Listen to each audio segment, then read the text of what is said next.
আসসালামু আলাইকুম, welcome to my page Sabira's kitchen. সবাই কেমন আছেন বন্ধুরা? আশা করি আল্লাহর রহমতে অনেক ভালো আছেন।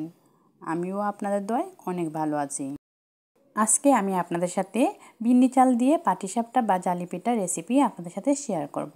আমাদের এখানে এই পিঠাটাকে হাঁপানি পিঠা বলা হয়, তো অনেকে আবার এই পিঠাটাকে জালি পিঠা বা পাটিসাপটা নামেই চিনে, তো আমি তাই বললাম। এখানে আমি কিছু বিন্নি চাল পরিমাণ করে রাতের বেলা ভিজিয়ে রেখেছিলাম। তো বিন্নি চাল থেকে পানিটা ঝরিয়ে ভালো করে চালগুলো শুকিয়ে নিয়েছি। এবার আমি এগুলোকে ব্লেন্ড করে নিব। বন্ধুরা, এই চালগুলোকে বেশি মিহি করে ব্লেন্ড করব না, কিছু দানা দানা রেখে দিব। আপনারা চাইলে মিহিও করতে পারেন, তো দানা দানা রেখে দিলে খেতে ভালো লাগে। চালগুলো আমি ব্লেন্ড করে নিয়েছি। এবার আমি এখান থেকে কিছু নারকেল কুড়া নিব। তো নারকেল কুড়া নিয়ে এর মধ্যে অল্প পরিমাণের চিনি দিয়ে দিব। আপনারা যে পরিমাণের মিষ্টি খেতে চান সেই পরিমাণে চিনি দিয়ে দিবেন। তো আমি চিনি দিয়ে দিয়েছি। এবার একটি চামচ দিয়ে নারকেলের সঙ্গে চিনিগুলো মিশিয়ে নিব। চালের গুঁড়াটা আমি লবণ দিয়ে পরিমাণ করে মাখিয়ে নিয়েছি। এবার একটি চামচ দিয়ে পাইপ্যানের মধ্যে চালের গুঁড়া দিয়ে দিব। আর এইভাবে একটি চামচ দিয়ে চারপাশটা চড়িয়ে দিব। তারপর হাত দিয়ে হালকা করে একটু পানি ছিটে দিয়ে দিব। তারপর একটি ঢাকনা দিয়ে ঢেকে রেখে দিব। আর চুলার আঁচটা কিন্তু বন্ধুরা অবশ্যই একদম লোতে রাখতে হবে।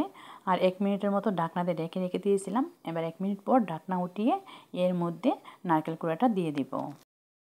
বন্ধুরা, এই পিঠাটা তৈরি করা কিন্তু খুবই সহজ এবং খেতে খুবই মজা। আর আমার মনে হয় এই পিঠাটাই খুবই সহজে তৈরি করা যায়। এবার একটি চামচ দিয়ে এইভাবে রাউন্ড রাউন্ড করে ঘুরিয়ে নিব। আপনারা চাইলে দুবাস করেও পাটিসাপটাটা বানাতে পারেন। তো বন্ধুরা, আমি সবগুলি পিঠাই এক এক করে এইভাবে করে নিয়েছি। আপনাদের বোঝার সুবিধার জন্য আমি আরেকটি পিঠা বানিয়ে দেখাচ্ছি। আর এইভাবে হাত দিয়ে হালকা পানি ছিটিয়ে দিলে পিঠাটা ভেঙে যাওয়ার কোনো সম্ভাবনাই থাকে না। বন্ধুরা, আমার এই পিঠাগুলো নামানোর সঙ্গে সঙ্গে শেষ হয়ে গিয়েছিল, এর জন্য আপনাদের সবগুলো পিঠা একসঙ্গে দেখাতে পারবো না। বন্ধুরা, অবশ্যই বাসাতে এই পিঠাটা একবার হলেও ট্রাই করে দেখবেন, খেতে অনেক ভালো লাগে। এই জালি পিঠাটা এখানে বেশি বানানো হয় না। এই পিঠাটা আমার বাবার বাড়িতে বেশি বানানো হয়। আর আমাদের সকালের নাস্তা প্রায় সময় এই পিঠাটা দিয়েই করা হয়। অবশ্যই বন্ধুরা, আপনারা বাসায় এই পিঠাটা একবার হলেও ট্রাই করে দেখবেন, খেতে অসাধারণ লাগবে।